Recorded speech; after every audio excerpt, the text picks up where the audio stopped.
അല്ല ഇപ്പോൾ ചങ്ങായിമാരെ, ഈ മനുഷ്യന്മാർക്ക് ഇപ്പോൾ ഒന്നും പ്രണയിക്കാനും പറ്റില്ലേ? ഒന്ന് പ്രണയിച്ചു വെച്ചിട്ടാണ് കുത്തിക്കൊല്ലുക. നമുക്ക് പറഞ്ഞിട്ടല്ല പറഞ്ഞ് തീർക്കാറുന്നില്ലേ അത്? എന്ത് കാര്യം ഉണ്ടെങ്കിലും നമുക്ക് പറഞ്ഞു തീർക്കാനാണല്ലോ ഇങ്ങനത്തെ സ്ഥലങ്ങളും സാധനങ്ങളൊക്കെ. എന്താല്ലേ ഓരോ മനുഷ്യന്മാരുടെ ഓരോ അവസ്ഥ. നമ്മളൊരിക്കലും ഒരാളെയും ഉപദ്രവിക്കരുത്.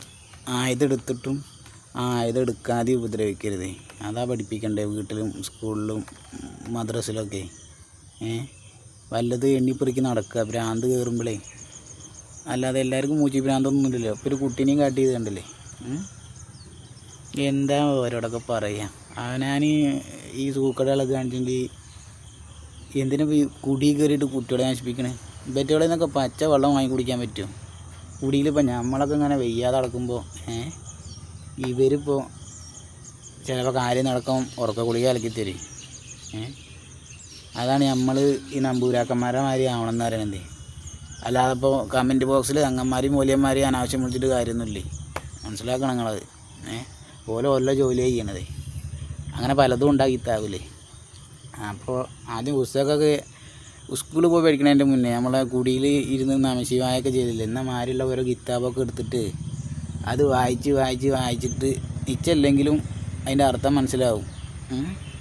നിങ്ങളിപ്പോൾ ഈ ഭദ്രകാളിയും വൃത്തിങ്കരേനെയും ഇതിനെയൊക്കെ ഉപാസിക്കുമ്പോൾ എന്തൊക്കെയാണ് അതിൽ എഴുതിയണത് ഒക്കെ ചുവട്ടിലുണ്ടാവും. അതിൻ്റെ പേരുകളെ അതാണ് പറഞ്ഞത്. മണ്ടിയാണ് ചെന്നിട്ട് തന്ത്രിയാവാൻ പറ്റില്ലേ? ഓം ഗുഹ്യ വിദ്യായേ നമ, ഓം മൂല ആധാരശക്തി നമ എന്നൊക്കെ അല്ലേ. ഇതൊക്കെ പിന്നെ എന്ത് വാപ്പാൻ്റെ തലക്ക് എഴുതി വെച്ചിട്ട് മനസ്സിലാക്കാനാണിത്. മനസ്സിലാക്കിയിട്ട് നിങ്ങൾ മാന്യമായി ജീവിക്കും. നിങ്ങൾ ജയിലിൽ കിടക്കാനുള്ള തന്നെയാണ് ഈ കള്ളന്മാർക്കും കൊലപാതകികൾക്കും കിടക്കാനുള്ള തന്നെയാണ്. പിന്നെ നമ്മളൊക്കെ ചിലപ്പോൾ ഒരു കുറച്ച് ദിവസം തങ്ങിയിട്ട് ഇങ്ങോട്ട് വരും.